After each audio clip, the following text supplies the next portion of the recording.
A very good morning to all of you. Welcome once again on this platform of Sudha-Success channel, an initiative of our Honorable Commissioner, College Education, Rajasthan, to help all those preparing for competitive exams.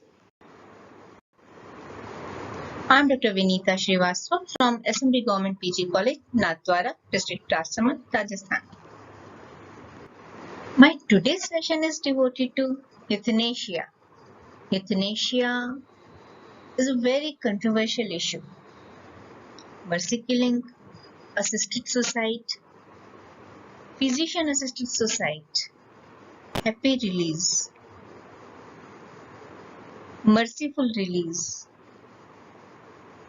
These are some of the synonyms of euthanasia.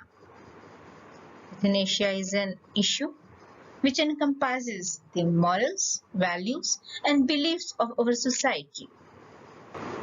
Those preparing for UPSC Civil Services examination will find this topic relevant as far as their general studies paper 2 is concerned, dealing with governance, NGO's role, policy for health and social sector. Those preparing for general studies paper 4, dealing with ethics, morals and values, will also find this topic relevant. Wikipedia defines euthanasia as the practice of intentionally ending a life to relieve pain and suffering. According to Wikipedia, euthanasia has been derived from the Greek word which means as good death or easy death.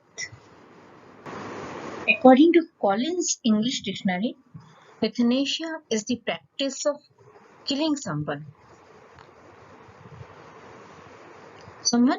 who is very ill and will never get better. The practice of killing someone in order to end their sufferings, usually done at their request or with their consent.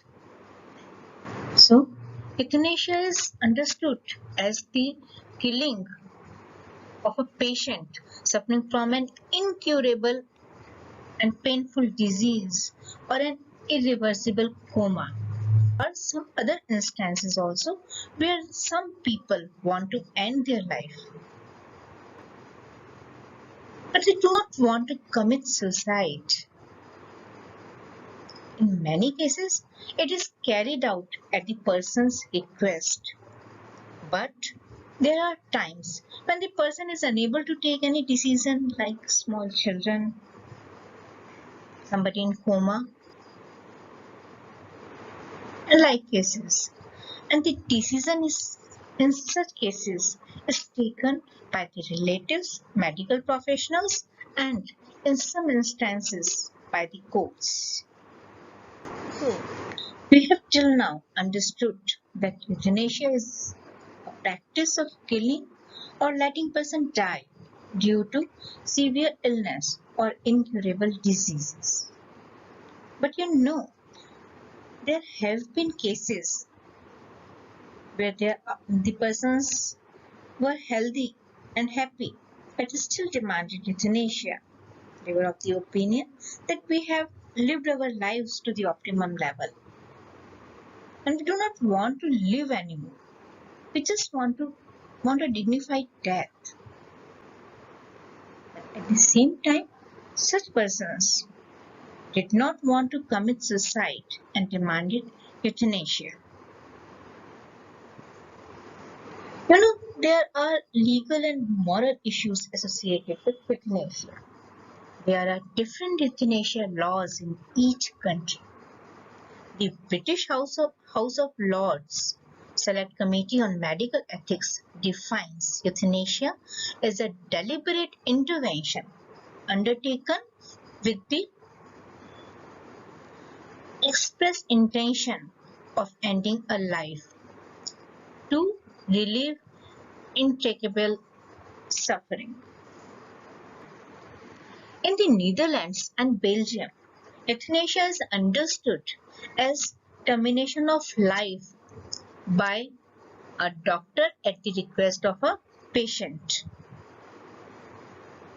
The Dutch law, however, does not use the term euthanasia, but includes it under the broader definition of assisted suicide and termination of life on request. Let us see the legal aspects of euthanasia. And in how many countries euthanasia has been legalized. As of March 2021, active human euthanasia is legal in the Netherlands, Belgium, Colombia, Luxembourg, Western Australia, Canada, and Spain. Assisted suicide is legal in Switzerland, Germany, and Australian state of Victoria, and the US states of Washington, Oregon, Colorado, Hawaii, Vermont, Maine, New Jersey, California, and the District of Columbia.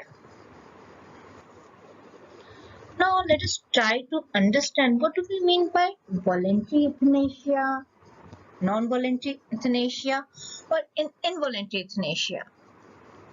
Euthanasia has been categorized in different ways, which include voluntary, non-voluntary, and involuntary euthanasia. Voluntary euthanasia is legal in some countries. Non-voluntary euthanasia, where patient's consent is unavailable, is illegal in all the countries. And involuntary euthanasia, hence without asking consent or against the patient's will, is also illegal in all countries and usually considered as murder. Euthanasia has been a much debated subject throughout the world. The debate has become increasingly significant because of the recent developments in Netherlands and England, whereby euthanasia has been allowed. As a result, many of the nations across the world are now hotly debating whether or not to follow the Dutch example. Recently, our Supreme Court in Aruna Shanbag case has already given its decision on this point and allowed passive euthanasia in India. At this point, let us try to analyze what is the difference between active euthanasia and passive euthanasia. Active euthanasia is when death is brought about by an act. For example, when a person is killed by being given an overdose of painkillers. Passive euthanasia is when death is brought about by an omission, that is when someone lets the person die. In other words, we can say that active euthanasia occurs when the medical professionals or another person deliberately do something that causes the patient to die. And passive euthanasia occurs when the patient dies because the medical professionals either don't do something necessary to keep the patient alive, or when they stop doing something that is keeping the patient alive. For example, switch off life support machines, disconnect a feeding tube, don't carry out a life extending operation, don't give life extending drugs. The moral difference between killing and letting die is quite obvious here. Many people make a moral distinction between active and passive euthanasia. They think that it is acceptable to withdraw or withhold treatment and allow a patient to die, but that it is never acceptable to kill a patient by a deliberate act. Some medical people like this idea. They think it allows them to provide a patient with the death they want without having to deal with the difficult moral problems they would face if they deliberately killed that person. But there is the other opinion that there is no such difference as such.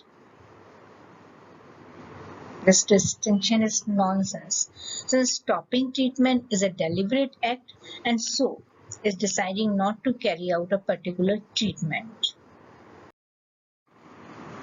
In a nutshell, euthanasia is divided in two categories: active euthanasia and passive euthanasia.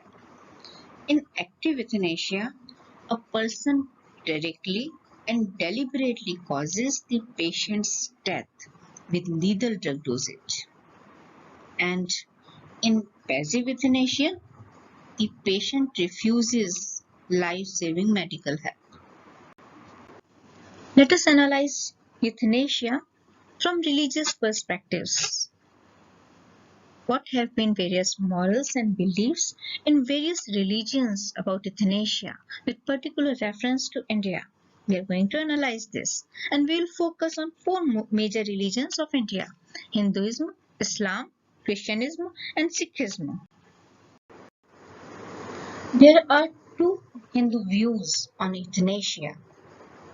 The first view says that by helping to end a painful life, a person is performing a good deed and so fulfilling their moral obligations.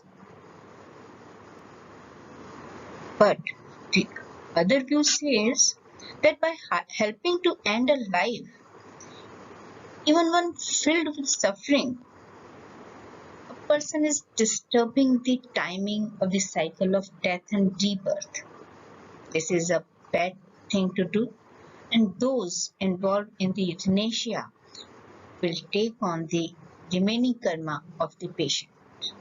This same argument suggests that keeping a person artificially alive on a life support machines would also be a bad thing to do. However, the use of a life support machine as part of a temporary attempt at healing would not be a bad thing. The idea that death is a conscious death, and this means that palliative treatments will be a problem if they reduce mental alertness. Muslims are against euthanasia. They do believe that all human life is sacred because it is given by Allah and that Allah chooses how long each person will live. Human beings should not interfere in this. Euthanasia and suicide are not included among the reasons allowed for killing in Islam. Suicide and euthanasia, as per the directions under Islam, are explicitly forbidden. The directions say that do not take life which Allah made sacred other than in the course of justice. And no person can ever die except by Allah's leave and at an appointed term. It says, destroy not yourself. Surely Allah is ever merciful to you. However, some Islamic institutions have given different views as far as euthanasia is concerned. Islamic Code of Medical Ethics says that it is futile to diligently keep the patient in a vegetative state by heroic means. This means doctors can stop trying to prolong life in cases where there is no hope of a cure. Islamic Medical Association of America, known as IMANA, says that when death becomes inevitable, as determined by physicians taking care of terminally ill patients, the patients should be allowed to die without unnecessary procedures. So, while turning off a life support is allowed, hastening death with the use of certain pain-killing drugs is not at all allowed, as this would equate to euthanasia. Now let us see what Christians think about euthanasia. Christians are mostly against euthanasia. The arguments are usually based on the argument that life is a gift from God and that human beings are made in God's image. That birth and death are part of the life processes which God has created. So we should respect them. Therefore, no human being has the authority to take the life of any innocent person, even if that person wants to die. Sikhs derive their ethics largely from the teachings of their scripture, Guru Granth Sahib, and the Sikh code of conduct known as Rahit Maryada, meaning thereby rules of life. The Sikh gurus rejected suicide and by extension euthanasia as well. Sikh gurus rejected suicide and euthanasia as an interference in God's plan. Suffering, they said, was part of the operation of karma, and human beings should not only accept it without complaint, but act so as to make the best of the situation that karma has given them. There are some terms which need to be cleared to understand euthanasia.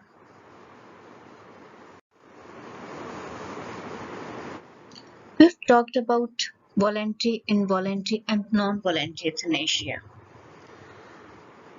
Here some more elaboration is required. That's why this slide.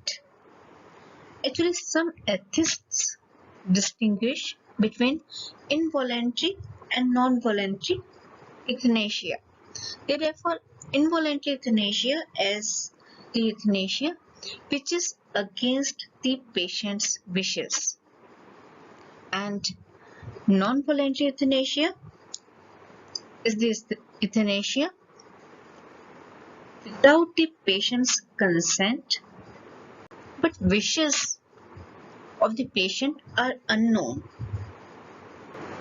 In order to understand the legal scenario about euthanasia in India, we need to understand this term, persistent vegetative state.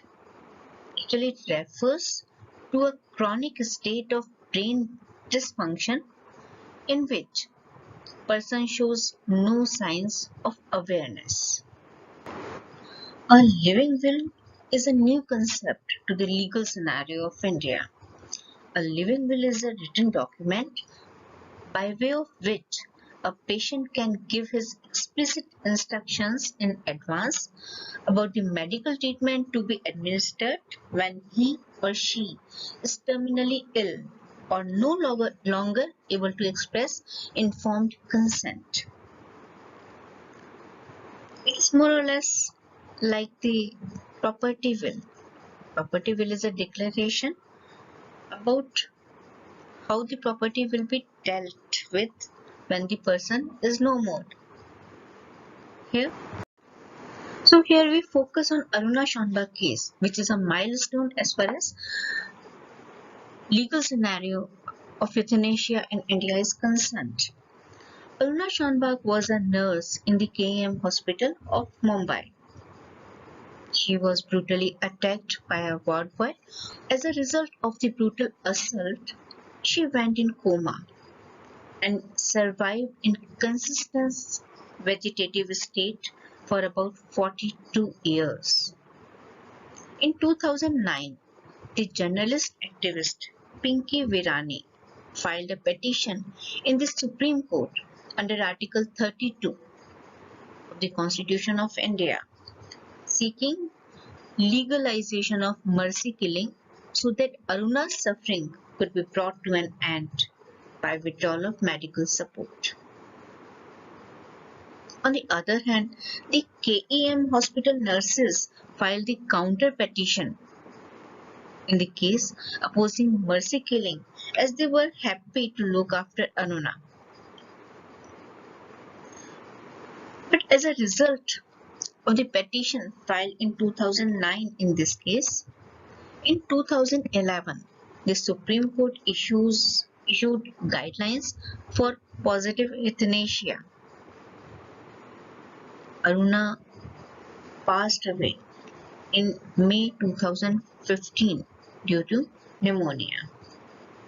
Though the guidelines regarding passive euthanasia were passed by the Supreme Court of India, but as per the guidelines, the decision for passive euthanasia is to be taken by parents, spouse, close relatives,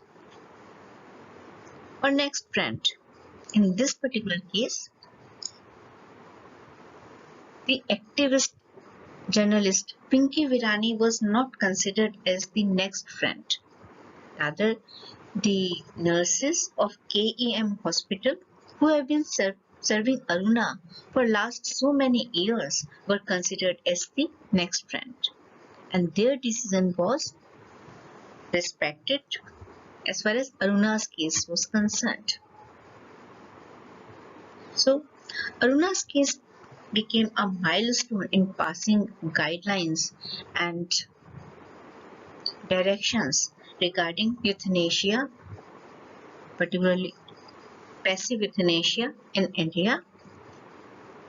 Yet, passive euthanasia couldn't be applied in case of Aruna Shehbag, and she passed away in May 2015 due to pneumonia. So she was. Let us once again analyze what have been the milestones in legalizing euthanasia in India. First instance in this regard was the PIL filed by NGO Common Cause in 2005, seeking robust system of certification for passive euthanasia and legal recognition for living will in India. The second milestone was the PIL filed by Pinky Virani in Supreme Court of India in 2009 on behalf of Aruna Shanbag case. She argued that the continued existence of Aruna is in violation of her right to live in dignity. On March 2011, the Supreme Court issued a set of broad guidelines legalizing passive euthanasia in India.